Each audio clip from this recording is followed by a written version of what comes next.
बिस्मिल्लाहिर्रहमानिर्रहीम। So neurology का second topic है and we have discuss the first topic. उसमें हम एक्यूट सिंगल एपिसोड्स को डिस्कस कर रहे थे, राइट। तो उसमें we have gone through the extradural haematoma, right. हमने स्टडी किया था एक्स्ट्राड्यूरल हेमाटोमा को, ठीक है, और सबड्यूरल हेमाटोमा को एंड पोस्ट कंकशन हेडेक को डिस्कस किया था, right. So next topic is subarachnoid haemorrhage, right. ये भी पेशेंट हेडेक के साथ आएगा, so we gonna discuss this too, right. So subarachnoid haemorrhage basically होता क्यों है, what is the reason behind that. तो इसमें अगर हम देखते हैं तो that is actually because of the spontaneous bleed into subarachnoid space, right, between arachnoid and pia mater. अच्छा, मल्टीपल टाइम्स पहले भी हम इसको ड्रॉ कर चुके हैं, let me draw it again. तो यहाँ पे हमारे पास ब्रेन पेरेन्काइमा है and outside that we have pia mater, then we have got arachnoid mater, फिर हमारे पास है ड्यूरा मैटर, राइट, और फिर हमारे पास स्कल है। So this one is pia mater and this one is arachnoid mater and this is dura mater. अगर यहाँ पे ब्लीड होगा उसको एक्स्ट्राड्यूरल हेमाटोमा कहेंगे, बिटवीन ड्यूरा एंड स्कल।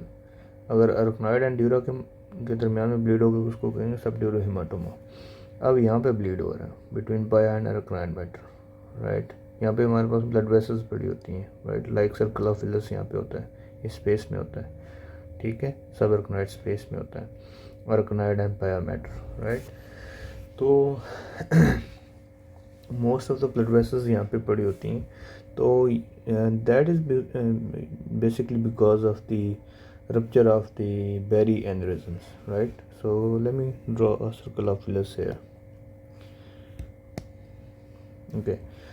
तो वी नो दैट यहाँ पे हमारे पास ये है इंटरनल कैरोटिड आर्टरी जो कि फॉर्मल लेसन से पास करती हुई असेंड करती है अपवर्ड, और then it gives the branches MCA, middle cerebral artery और anterior cerebral artery, right. This one is middle cerebral artery, this one is anterior cerebral artery, right.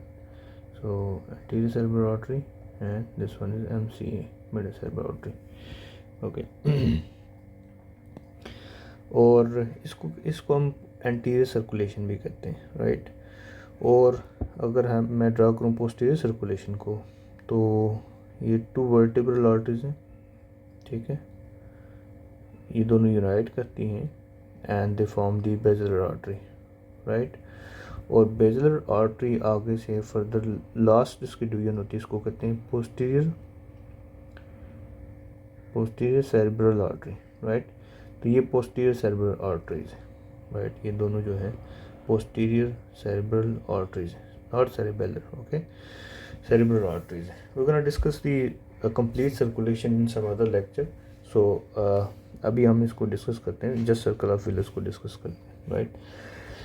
अब ये दोनों आपस में कम्युनिकेट कर रहे होते हैं, राइट। तो एंटीरियर सेरेब्रल आर्टरी आपस में कम्युनिकेट कर रही होती है, कम्युनिकेटिंग ब्रांचेस को क्या कहते हैं, anterior communicating artery, right. This one is called as anterior communicating artery, ठीक है। और जो यहाँ से कनेक्ट कर रहा होता है,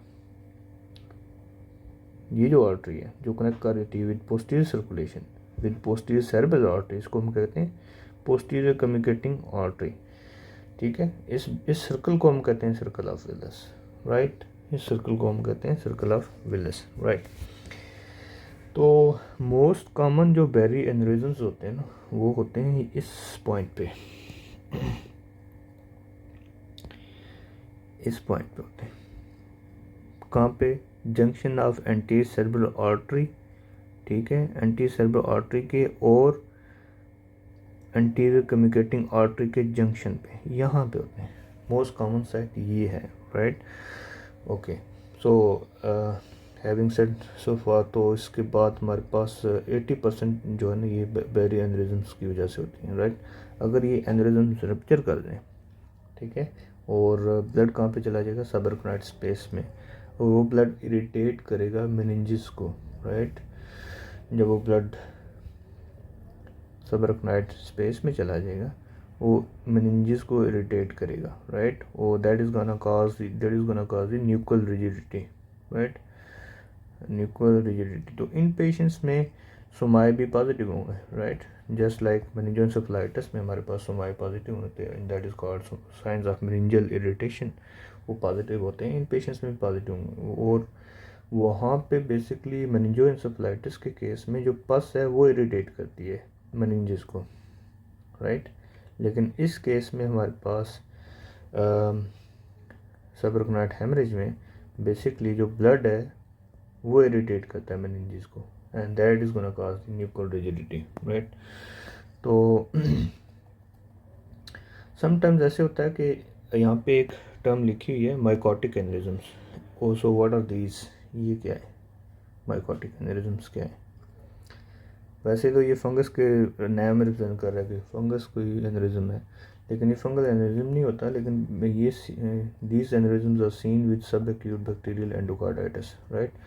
बेसिकली जो वेजिटेशंस होती हैं हार्ट में वो पॉप अप होती हैं, राइट, और उसके बाद ये vegetations they come along the posterior circulation और एंटीरियर सर्कुलेशन, और ये फिर कहाँ पे पोस्टीरियर कम्युनिकेटिंग आर्टरी में या समटाइम एंटीरियर सेरेब्रल आर्टरी में जाके डिपॉजिट हो जाती हैं, वॉल्स में जाके डिपॉजिट होती हैं। ये ब्लड वेसल की वॉल है, राइट, और इसकी वॉल में जाके डिपॉजिट होती है, वहाँ पे जाके इन्फ्लेमेशन कॉज करती हैं और इस वॉल को वीकन कर देती हैं, राइट। तो जब वीकनिंग होगी वॉल की तो फिर क्या होगा, ये वॉल ऐसे डायलेट हो जाएगी, राइट, तो एनेरिज्म बन जाएगा और बाद में एनेरिज्म रप्चर कर देगा, right. So these are called the mycotic aneurysms, right, that is seen with subacute bacterial endocarditis. Okay, उसके अलावा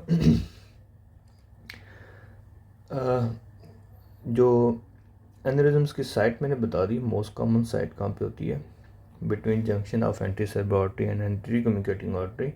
उसके अलावा पोस्टीरियर सर्कुलेशन में भी हो सकते हैं, राइट। तो ठीक है, तो व्हाट हैपन्स, उसके अलावा हमारे पास और क्या काजेज़ हैं।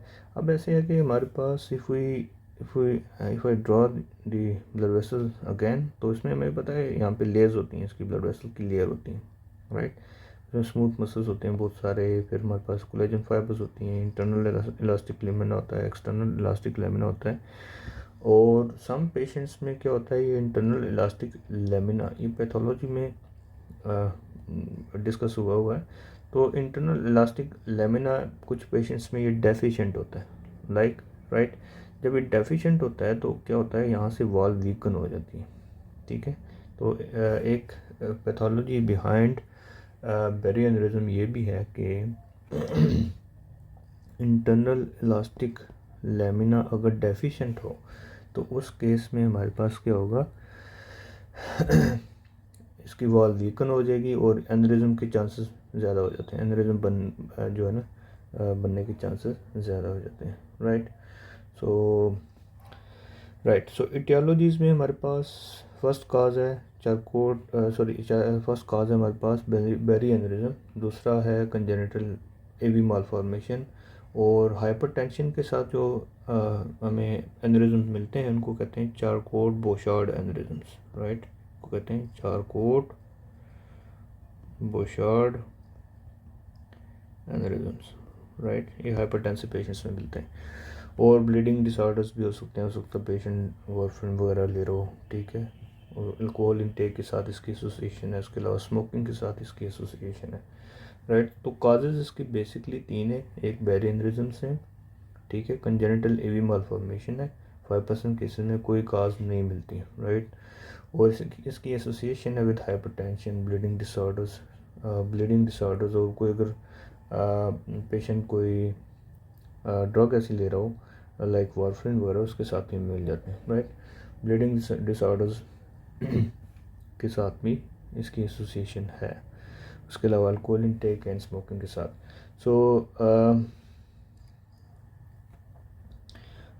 बेरी एनेरिज्म्स मोस्ट कॉमन साइट तो मैंने बता दी है, ये मोस्टली कंजेनिटल होते हैं, इन सर्कल ऑफ विलस होते हैं, और पोस्टीरियर कम्युनिकेटिंग आर्टरी में भी हो सकते हैं, राइट, और एंटीरियर कम्युनिकेटिंग आर्टरी में भी हो सकते हैं, and bifurcation of MCA, bifurcation of middle cerebral artery में भी हो सकते हैं, राइट।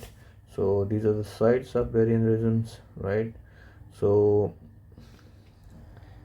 अच्छा, अब इन Berry aneurysms की एसोसिएशन भी है, राइट?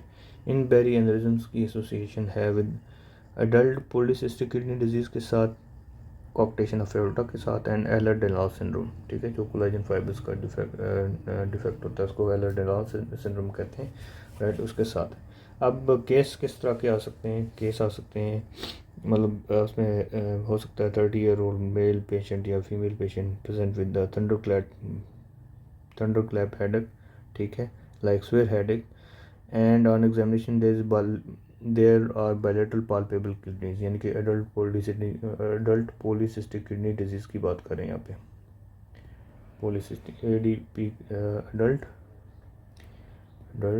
पॉलीसिस्टिक किडनी डिजीज़ की बात करें यहाँ पे, राइट। तो same patient present with the thunderclap headache and there is radio femoral delay, यानी कि कॉक्टेशन ऑफ एओर्टा की बात कर रहे हैं, और सेम पेशेंट को हाइपर एक्सटेंडेबल अगर जॉइंट्स हैं तो एलर-डेलास सिंड्रोम, राइट। सो अब व्हाट हैपन्स, इन पेशेंट्स में सीजर्स भी हो सकते हैं, राइट, इन पेशेंट्स में सीजर्स भी हो सकते हैं। And what is the cause of seizures? The cause is the release of the BNP, brain natriuretic peptide. ऐसा नहीं है कि ब्लड इरिटेट करेगा ब्रेन पेरेन्काइमा को और वो जो है ना उसकी वजह से सीजर्स होंगे। Seizures are here basically because of release of BNP, और ब्रेन लाइक जब कंजस्टिव हार्ट फेलियर में ANP रिलीज होता है, एटिल नाइट्रियूरेटिक पेप्टाइड रिलीज होता है, राइट, तो उसमें वो भी नाइट्रियूरेसिस करवाता है, यानी कि सोडियम का लॉस करवाता है। इन पेशेंट्स में BNP रिलीज हो रहा है, राइट, ब्रेन नाइट्रियूरेटिक पेप्टाइड। तो जब BNP रिलीज होगा तो ये करवाएगा, नाइट्रियूरेसिस करवाएगा, सोडियम का लॉस करवाएगा फ्रॉम रीनल ट्यूब्यूल्स, ठीक है। जब सोडियम का लॉस होगा तो इन पेशेंट्स में हाइपोनेट्रीमिया होगा, ठीक है, और हाइपोनेट्रीमिया हमें नॉर्मल वैल्यूज पता है 135 टू, सोडियम की नॉर्मल वैल्यू होती है ब्लड में तो 135 टू 145 मिली इक्विवेलेंट्स, ठीक है। जब सोडियम की वैल्यू लेस देन 125 होगी तो इन पेशेंट्स में सीजर्स के चांसेस ज़्यादा होते हैं, राइट। तो इसका दूसरा नाम भी है, that is called as cerebral salt wasting syndrome, ठीक है, इसका दूसरा नाम ही है, right. So let's move on to the next page, ठीक है। अब इन्वेस्टिगेशन पेशेंट्स में हमने क्या करनी है? इन्वेस्टिगेट कैसे करेंगे? इन पेशेंट्स में हमने जस्ट CT ब्रेन करवाएंगे, ठीक है, और CT ब्रेन में हमें मिलेगी क्या चीज़? जो ब्लड मिलेगा, ठीक है, ऐसे वाइट से यानी कि हाइपरडेंस एरियाज मिलेंगे इंटर हेमिस्फेरिक फिशेस में और सिल्वियन फिशर में। अब मैं नेक्स्ट पेज पे बताता हूँ कि दोनों क्या चीज़ है, राइट। तो ठीक है, अब मैं अगर ये डायग्राम यहाँ पे ड्रा करता हूँ, ये हमारे पास क्रेनल कैविटी है, ठीक है, और यहाँ पे जो फिशर होता है इसको कहते हैं इंटर हेमिस्फेरिक फिशर, और यहाँ पे जो टेम्पोरल एरिया में फिशर होता है इसको कहते हैं सिल्वीन फिशर, राइट। अब इनमें ब्लड हमें मिलेगा, राइट, यहाँ पे हमें ब्लड मिलेगा और वाइट सा होगा, राइट। अगर वाइट से एरियाज हमें नज़र आ रहे हैं तो इसका मतलब पेशेंट को सबअरेक्नोइड हेमरेज है, राइट। यहाँ पे हमें उसका एक डिफरेंस ये है कि पेशेंट में सबअरेक्नोइड हेमरेज है, इसको कहते हैं इंटर हेमिस्फेरिक फिशर, और इसमें हमें सिल्वीन फिशर कहते हैं, राइट। तो ओके, ठीक है। अब ऐसे है कि हमने देखना है कि अगर पेशेंट में जस्ट हेडेक है, ठीक है, और कोई साइन सिम्टम्स वगैरह नहीं है, तो पॉसिबल है पेशेंट में एनेरिज्म वगैरह हो, बेरी एनेरिज्म हो। तब उसको हम कैसे देखेंगे पेशेंट में बेरी एनेरिज्म है? तो हम CT एंजियोग्राफी करवाएंगे, CT एंजियो करवाएंगे ब्रेन की, राइट। उसमें हमें पता चलेगा कि बेरी एनेरिज्म है या नहीं। अगर वहाँ पे बेरी एनेरिज्म हमें मिल गया तो उसका साइज़ देखेंगे, साइज़ कितना। अगर तो वो लेस देन 7 mm है तो हमने कंजर्वेटिव मैनेजमेंट करनी है, जस्ट फॉलोअप करवाना, उसका एनुअल फॉलोअप करवाएंगे, क्योंकि इसमें रिस्क ऑफ रप्चर बहुत कम होता है, लेस देन 1% होता है। अगर मोर देन 7 mm है, ठीक है। इसमें रिस्क ऑफ रप्चर जो है ना 17% होता है, मोर देन 17%। तो इसमें मोर्टेलिटी की चांसेस 5% मोर्टेलिटी के चांसेस होते हैं। और फिर इसमें हमने क्या करना है, 2 ऑप्शन है हमारे पास, या तो हमने एंडोवास्कुलर कॉइलिंग करनी है या क्लिपिंग करनी है बैरियर एनेरिज्म्स की। ठीक है, यहाँ पे अगर मैं ड्रा करता हूँ डायग्राम अगेन हियर। ओके, सो यहाँ पे छोटा सा ये एनेरिज्म पड़ा हुआ, राइट, जस्ट डिपिक्ट कर रहा हूँ, ये ओरिजिनल इस तरह बेसिकली होता नहीं है। तो अगर हमने एंडोवास्कुलर कॉइलिंग करनी है तो हम इंटरनल कैरोटिड आर्टरी के थ्रू आएंगे, ठीक है, और क्या करेंगे, यहाँ पे आके कैथेटर डालेंगे और इसमें क्या करेंगे, इसको कॉइल अप कर देंगे, ऐसे क्लोज कर देंगे विद प्लैटिनम कॉइल। ठीक है, ये एंडोवास्कुलर कॉइलिंग होती है। और जो दूसरा है क्लिपिंग ऑफ बैरियर एनेरिज्म, ये कैसे करते हैं, ये ऐसे करते हैं, यहाँ से हम स्कल कैविटी बरहोल करेंगे, ठीक है, उसके अलावा ब्रेन पेरेन्काइमा को इन्वेड करेंगे, ठीक है, इसके थ्रू जाएंगे और यहाँ पे क्लिप इसके अराउंड डाल देंगे ऐसे, ठीक है, ताकि ये रप्चर ना हो। लाइक ये हमारे पास एनेरिज्म है, ठीक है, और इसके अराउंड यहाँ पे क्लिप लगा देंगे ताकि ये रप्चर ना हो। ठीक है, ओके, ठीक जी। अच्छा, सब रिकरेंट हेमरेज क्लिनिकल फीचर्स होते हैं इसमें, लाइक हमारे पास रिस्क फैक्टर्स होते हैं, लाइक हाइपरटेंशन जो हमने पहले डिस्कस किए हैं, राइट।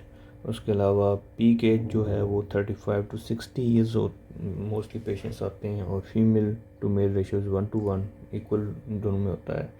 तो जो berry aneurysms normally don't rupture at normal blood pressure, right. Presentation होगी मोस्टली मिडिल एज फीमेल्स होंगे with sudden onset severe occipital headache के साथ आ सकते हैं, राइट। तो इसमें कुछ फीचर्स ऐसे भी आ सकते हैं कि अगर जैसे कि अगर मैंने जैसे बताया कि जो बैरियर एनेरिज्म है ये एंटीरियर सेरेब्रल आर्टरीज हैं और इनकी कम्युनिकेटिंग यहाँ पे है, और अगर वो रप्चर हो गया, ठीक है, उसकी वजह से क्या होगा, जब रप्चर हो गया, अगर वो रप्चर हो गया तो इस सर्कुलेशन को हो सकता है ये एंटीरियर सेरेब्रल आर्टरीज जो सप्लाई कर रही है फ्रंटल लोब को, ठीक है, वो भी कॉम्प्रोमाइज़ हो जाए, राइट। एंड अगर ये रप्चर कर गया है तो बाकी वेसल्स भी वेजो कंस्ट्रिक्शन होती है ना, ठीक है, बाकी वेसल्स इरिटेट होती हैं और वेजो कंस्ट्रिक्शन होती है, वेजो स्पैज्म होता है बाकी वेसल्स का भी, वेजो स्पैज्म। और इसीलिए हम इन पेशेंट्स में जो है ना कैल्शियम चैनल ब्लॉक लाइक निमोटिपिन दे रहे होते हैं टू प्रिवेंट वेजो कंस्ट्रिक्शन। ठीक है, तो अगर एंटीरियर सेरेब्रल आर्टरी जो है ना वो उसका वेजोस्पैज्म हो गया तो पेशेंट में क्या फीचर्स आएंगे, पेशेंट में फीचर्स आएंगे लाइक एब्यूलिया, ठीक है, उसके अलावा loss of interest in surrounding, ठीक है, इस तरह के फीचर्स आएंगे। उसके अलावा पेशेंट में मोटर एफेजिया आ सकता है, एफेजिया क्योंकि फ्रंटल लोब के ही इंफीरियर पार्ट में हमारे पास जो ब्रोकाज एरिया वो वहाँ पे पड़ा होता है, ठीक है, ब्रॉडमैन एरिया 44 एंड 45, ठीक है।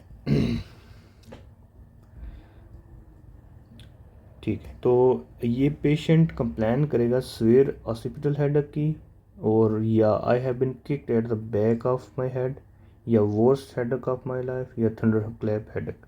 ठीक है, थंडर क्लैप हेडेक जो है बेसिकली मतलब सिवियर हेडेक जो है ना वो बेसिकली और काफ़ी सारी कंडीशंस मिलता है, लाइक मेनिंजाइटिस में मिल सकता है, लाइक माइग्रेन में मिल सकता है, रेज आईसीपी वाली कंडीशंस में मिल सकता है, लाइक पोस्ट क्वाइटल में मिल सकता है, ठीक है, और भी काफ़ी सारी इसकी काजेज़ हैं थंडर क्लैप हेडेक, राइट। तो इसमें एडिशनल है कि हमारे पास इंक्रीज आईसीपी के साइंस में मिलेंगे और साथ में साइन सोमाई मिलेंगे, साइन ऑफ मेनिंजियल इरिटेशन मिलेंगे, राइट। उसके अलावा फोकल न्यूरोलॉजिकल डेफिसिट्स भी मिल सकते हैं, राइट, ये क्यों मिलेंगे। Okay, let me go back to the previous diagram है, ठीक है, ठीक है, इसमें देखें ये हमारे पास थी पोस्टीरियर कम्युनिकेटिंग आर्टरी, ये जो मैंने ब्लू सी ड्रा की है, right, this one is post communicating. इसी के साथ यहाँ पे हमारे पास आ रही होती है थर्ड क्रेनियल नर्व भी जा रही होती है, राइट। अगर यहाँ का कोई एनेरिज्म हो तो वो इसको क्या करेगा, कंप्रेस कर देगा, राइट। तो थर्ड नर्व जो है ना डैमेज हो जाएगी, थर्ड नर्व यहाँ से डैमेज हो जाएगी, पेशेंट को इप्सिलेटरल ऑफ्थेल्मोप्लीजिया होगा पेशेंट की। उसके अलावा साथ में पेशेंट को क्या होगा, क्योंकि अगर ये एनेरिज्म है उसने कंप्रेस किया हुआ है तो पेशेंट में क्या में मिलेगा, लॉस ऑफ लाइट रिफ्लेक्स मिलेगा, पीपल्स उसके डायलेट हुए होंगे, राइट। तो डायलेटेड पीपल मिलेंगे जिस साइड से वो कंप्रेस कर रहा हो, तो इस साइड पे डायलेटेड पीपल्स होंगे, राइट। तो ठीक है, तो अब इसको हम कहते हैं, क्योंकि बेसिकली प्रॉब्लम थर्ड नर्व के अंदर नहीं है, थर्ड नर्व के अंदर प्रॉब्लम नहीं है, बाहर से कोई चीज़ को कंप्रेस कर रही है और फीचर्स थर्ड नर्व के आ रहे हैं, तो इसको हम कहते हैं फॉल्स लोकलाइजिंग साइन, फॉल्स लोकलाइजिंग साइन, ठीक है। थर्ड नर्व में प्रॉब्लम नहीं है, बेसिकली बाहर से कोई चीज़ कंप्रेस कर रही है, बाहर से कोई चीज़ थर्ड नर्व को डैमेज कर रही है, इसलिए इसको कहते हैं फास्ट लोकलाइजिंग साइन। अच्छा, वैसे अगर रप्चर्ड एनेरिज्म में, रप्चर्ड बैरी एनेरिज्म में तो मोस्ट कॉमन नर्व कौन सी इन्वॉल्व होती है, मोस्ट कॉमन नर्व कौन सी इन्वॉल्व होती है, सिक्स्थ ग्रेड नर्व, ठीक है, क्योंकि इसका क्या होता है, लॉन्गेस्ट सब अर्कनाइड कोर्स होता है, ठीक है, सब अर्कनाइड कोर्स इसका लॉन्गेस्ट सब, तो यूँ ही रप्चर होगा, ब्लड जाएगा सब अर्कनाइड स्पेस में, आईसीपी को इंक्रीज़ कर देगा तो सिक्स नर्व को डैमेज करेगा, ठीक है। तो LR6, ठीक है, लेटरल रेक्टस को सप्लाई कर रही होती है सिक्स नर्व, तो जब लेटरल रेक्टस पैरालाइज होगा तो patient will have the difficulty in watching lateral side, ठीक है, लेटरल साइड पे देयर विल बी डायप्लॉपिया, ठीक है, patient will be having diplopia while looking laterally, ठीक है, वाइल लुकिंग लेटरली, ठीक है। और तो इसमें सिक्स नर्व ज़्यादा कॉमन होती है as compared to third nerve, किसमें, रप्चर्ड में, रप्चर्ड एनेरिज्म में, और अनरप्चर्ड में हमेशा थर्ड नर्व भी इन्वॉल्व होती है, ठीक है, एंड दैट, और ये डिपेंड करता है कि साइट कौन सी है, राइट। तो इसमें हमारे पास थर्ड नर्व आ सकती है, पालसी आ सकती है, साथ में हेमिप्लीजिया भी पॉसिबल आ सकता है, ठीक है, ओके। तो इसमें हमने पेशेंट का क्या करवाना, जो ही हमारे पास पेशेंट आया स्वेयर हेडेक के साथ, थंडरक्लैप हेडेक के साथ, ठीक है, यानी कि कोई मेल पेशेंट है या फीमेल में पेशेंट है, एज उसकी है ऑलमोस्ट 35 to 60, ठीक है, 35 to 60 उसकी एज है और स्वेयर हेडेक के साथ आ रही है, तो फ़ौरन हमने CT स्कैन करवाएंगे, और CT जो है ना इसकी 90% सेंसिटिविटी है, ठीक है। और दूसरा ये है कि हम LP भी कर सकते हैं, लंबर पंक्चर कर सकते हैं, ठीक है, लंबर पंक्चर भी हम कर सकते हैं। तो CT ब्रेन में मैंने बताया कि हमारे पास क्या साइन आएंगे, CT ब्रेन में हमारे पास इंटर हेमिस्फेरिक फिशर में ब्लड होगा और सिल्वीन फिशर में हमारे पास ब्लड होगा, ठीक है, राइट। लंबर पंक्चर जो है ना उसमें हमें ब्लडी CSF आएगा, और ये हमने करना होता है मोर देन 12 घंटे के बाद, क्योंकि हमने रेज्ड ICP में जो भी कंडीशंस होती हैं जो रेज ICP काज करवाती हैं, तो उसमें हमने पहले फंडस एग्जामिनेशन करना होता है, अगर पेपिलरी एडिमा नहीं है तो फिर हम प्रोसीड करेंगे विद लंबर पंक्चर, राइट। तो रेज्ड ICP में लंबर पंक्चर इज़ कंट्राइंडिकेटेड। तो 12 घंटे के बाद जब ICP को हमने सेटल डाउन कर लिया उसके बाद फिर हम करेंगे लंबर पंक्चर, ठीक है, अगर नीड हो, ठीक है। तो उसमें हमें ज़ेंथोक्रोमिया मिलेगा, ठीक है। RBCs की जब लाइसिस होती है, RBCs जब टूटते हैं तो क्या रिलीज़ होता है, बिलिरुबिन रिलीज़ होता है, ठीक है, और बिलिरुबिन येलोइश टिंज देते हैं, येलोइश टिंज, तो इसको कहते हैं ज़ेंथोक्रोमिया, राइट, इसको कहते हैं ज़ेंथोक्रोमिया। तो बिलिरुबिन इन CSF, तो ये भी मोस्ट सेंसिटिव फाइंडिंग है, राइट। तो ये कुछ और कंडीशंस हैं जिसमें ब्लडी CSF हमें मिल जाते हैं, अगर पेशेंट में ब्लडी CSF आ गया, यानी कि ब्लड, अब हम अगर हम कर रहे थे LP कर रहे थे, तो अगर ट्रॉमा हो गया तो ट्रॉमेटिक इंजरी में भी ब्लडी CSF मिलता है, उसके अलावा HSV इंसेफेलाइटिस में भी, हर्पीस सिम्प्लेक्स वायरस इंसेफेलाइटिस में भी हमें ब्लडी CSF मिलता है, राइट। और थर्ड काज ये है सबरकनाइट हेमरेज, राइट। तो इन केसेस में हमें ब्लडी CSF मिलेगा, right. So let's move to next page, ठीक है। और हम इसमें कौन सी इन्वेस्टिगेशंस करवाएंगे, अब देखें इसमें इस पेशेंट में क्या होगी, सवेयर जब हेडेक होगा, सवेयर हेडेक, ठीक है, इसकी वजह से इंक्रीज कैटेकोलामीन रिलीज होगी, कैटेकोलामीन रिलीज होगी। अब ये कैटेकोलामीन जब इंक्रीज रिलीज होगी तो ये हार्ट को भी इफेक्ट करेंगे, हार्ट को भी इफेक्ट करेंगे। तो पॉसिबल है पेशेंट में हमें मायोकार्डियल इन्फॉक्शन इस्कीमिया में मिल जाए, राइट।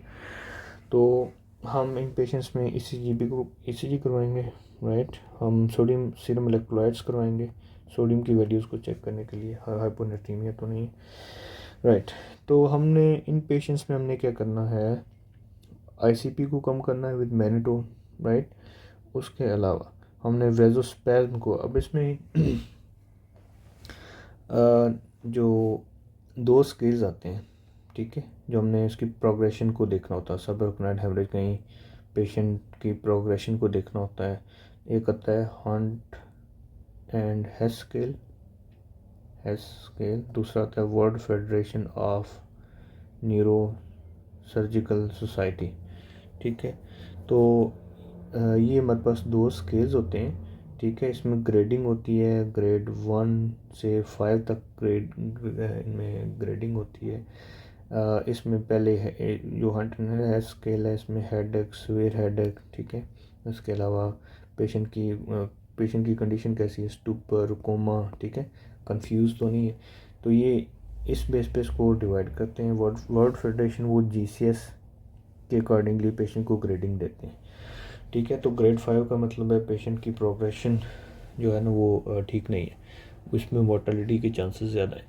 तो हंट एंड हेस स्केल है, world federation of neuro surgical society है, 2 स्केल्स हैं। इसके अकॉर्डिंगली हम क्या करते हैं, पेशेंट की प्रोग्रेशन को देखते हैं इन सबरकनाइट हेमरेज में, ठीक है, राइट। सो एक तो हमने ट्रीटमेंट में हमने ICP को लो डाउन करना है, उसके बाद हमने जो सेरेब्रल वेजोस्पैज्म को हम प्रिवेंट करना है। अगर तो वेजोस्पैज्म होगी तो उसमें हमने नॉरएपिनेफ्रिन देनी है, ठीक है।